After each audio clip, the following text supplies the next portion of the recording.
Trying to describe every nuance, every quirk, every charming little facet of her is impossible, but she's my whole life. She gives me the courage and the ability to say all I want to say and be who I want to be. The great wave of Kanagawa, Anna answered from somewhere above me. The edges of the ink blurred, reaching in all directions, not just left and right, but up and down and back and out, so I tumbled in on a living, salty zephyr.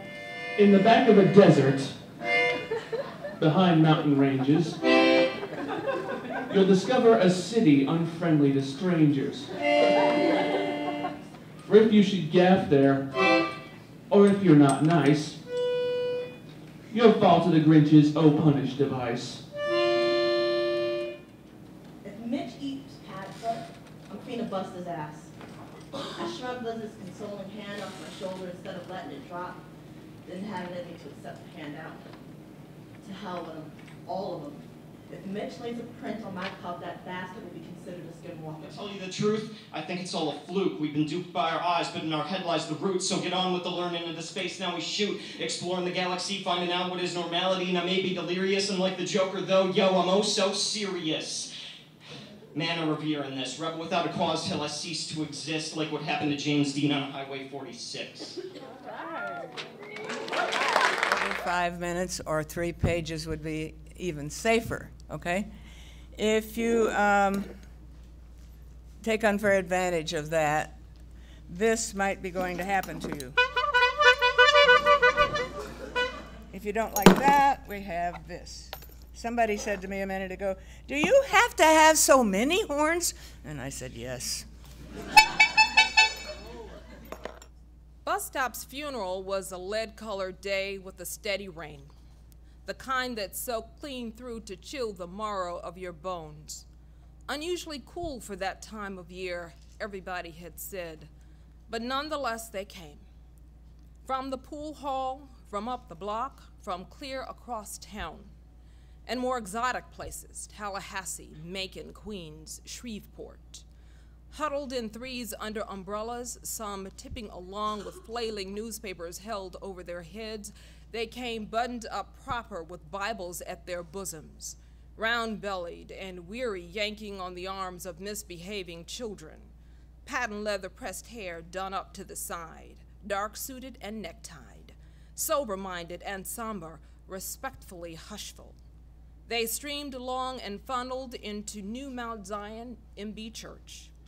At a luncheon conversation at Ricardo's, I remember, Hope told me about visiting a unique class in fiction writing that Schultz taught in the basement of a near North Side building.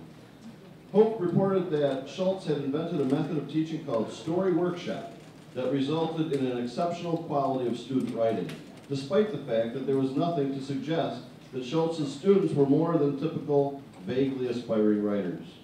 Hope's enthusiasm led me to visit a Schultz session.